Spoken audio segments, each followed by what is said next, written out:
positive of late, and that is also helping markets to scale newer highs. If you look at just the recent quarterly results, if you look at it from a very short-term perspective, this is what fueled the markets initially in the recent upturn. If you look at Nifty basket, most of the companies in the Nifty basket have done better than expectations. 44 companies have done in line or better than expectations. And also if you look at the PAT growth, it was 28% year on year as against expectations of 21%.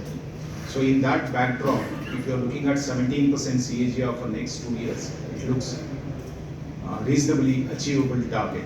So that's also giving confidence to the market.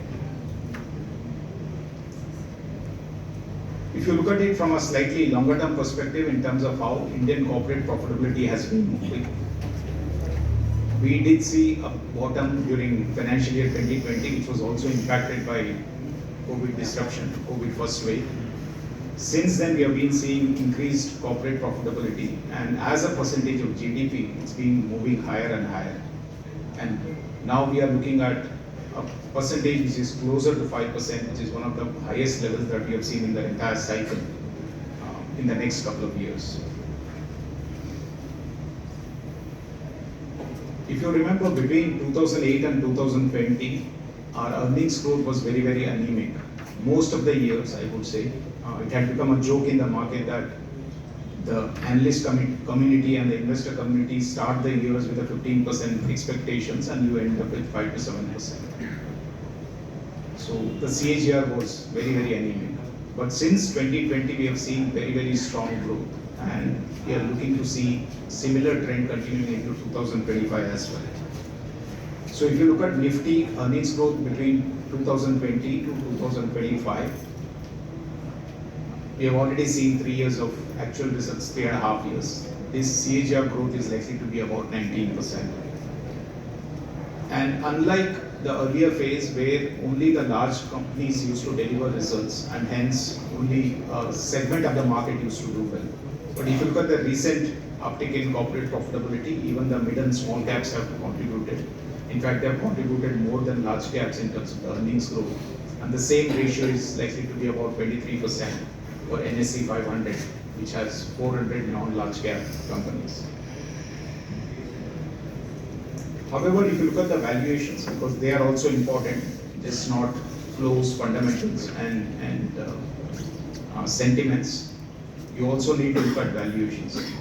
When you look at valuations, clearly the broader end of the market is expensive, continuing to become more expensive.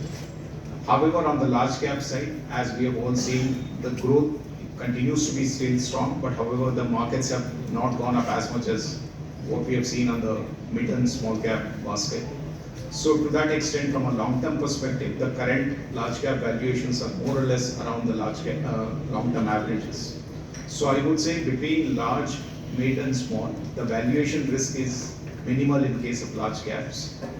For mid and small caps to continue doing well, continue outperforming large caps, you need the earnings differential that we mentioned to continue. And if there is any hiccup in the earnings trajectory, then probably the downside volatility in mid and small caps could be higher.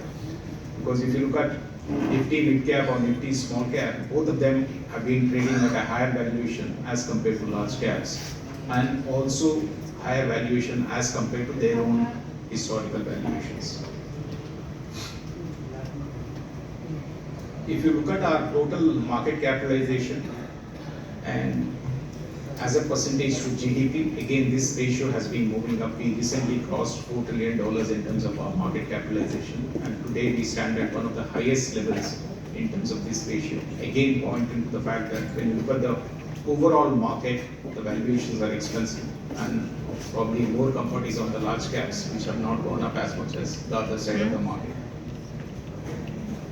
Category that has come up in the recent years, which is of asset allocation product, wherein based on the equity valuations, the allocation into equity keeps changing. So if there is a downward move of 10-15% in the market, the equity valuations would change, all else being equal. Then some of these asset allocation products would increase their equity allocation, which means even without any new inflow into the mutual fund industry, these funds will start shifting from fixed income to equities. So if you look at the balance advantage funds, equity savings and all those which are dynamically changing their equity allocation, you can expect another 60,000 crore plus kind of inflows there if you expect. You can go